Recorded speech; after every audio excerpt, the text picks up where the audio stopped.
இன்று அவருடைய சத்தம். எழுதியவர் சகோதரர் சகரியா புனன் அவர்கள். நாள் ஜூன் 16. சாட்சியுள்ள ஜீவிய உப்பின் சாரத்தை இழந்திடக்கூடாது. நீங்கள் பூமிக்கு உப்பாயிருக்கிறீர்கள். உப்பானது சாரமற்று போனால் எதினால் சாரமாக்கப்படும்? வெளியே கொட்டப்படுவதற்கும் மனுஷரால் மிதிக்கப்படுவதற்குமே ஒழிய வேறொன்றுக்கும் உதவாது என இயேசு கூறினார். மத்தேயு 5ஆம் அதிகாரம் 13வது வசனம். உப்பானது இயேசுவின் நாட்களில் இறைச்சி உணவு கெடாமல் இருப்பதற்கு பயன்படுத்தப்பட்டது. அதாவது தீமையை எதிர்க்கும் சின்னமாய் உப்பு விளங்கியது.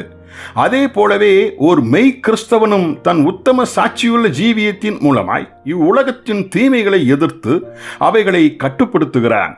இந்த சிலாக்கியம் இயேசு குறிப்பிட்டபடி ஒவ்வொரு மெய் கிறிஸ்தவனுக்கும் உரியது ஆகும். தீமைகளை இந்த உலகத்தை விட்டே நாம் இப்பொழுது விரட்டிவிட முடியாது.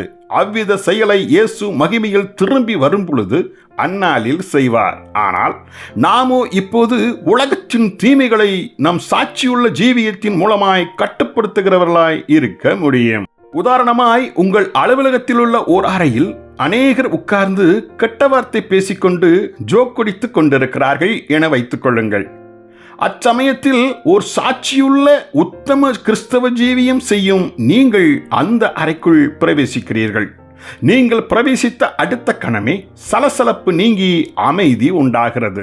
ஆம், இதுவே ருசியுள்ள உப்பின் தீமையை கட்டுப்படுத்தும் சுவாபம் ஆகும். ஆனால் இதற்கு பதிலாய் நீங்கள் ருசியற்ற உப்பாக சாரமில்லாதிருந்தால் நீங்கள் அந்த அறைக்குள் சென்ற பின்பும் ஜோக்கும் கெட்ட வார்த்தைகளும் தொடர்ந்து இருந்து கொண்டுதான் இருக்கும். ஆனால் நாமோ அந்த அலுவலகத்திற்கோ மனந்திரும்பாத உறவினர் வீடுகளுக்கோ அல்லது வேறு எந்த இடத்திற்கோ சென்றாலும் நம்முடைய பிரவேசத்தால் பாவத்தையும் தீமையையும் கட்டுப்படுத்துகிறவர்களாய் இருக்க வேண்டும் என்பதை இயேசுவின் எதிர்பார்ப்பாய் இருக்கிறது. இதுவே உப்பின் சாரமுள்ள வாழ்க்கை. இவ்வித ஜீவியத்தை இயேசுவே முன்மாதிரியாக வாழ்ந்து காண்பித்தார். ஜெபிப்போமா.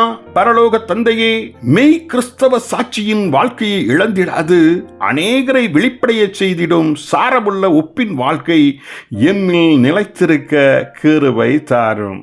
ஆமென்.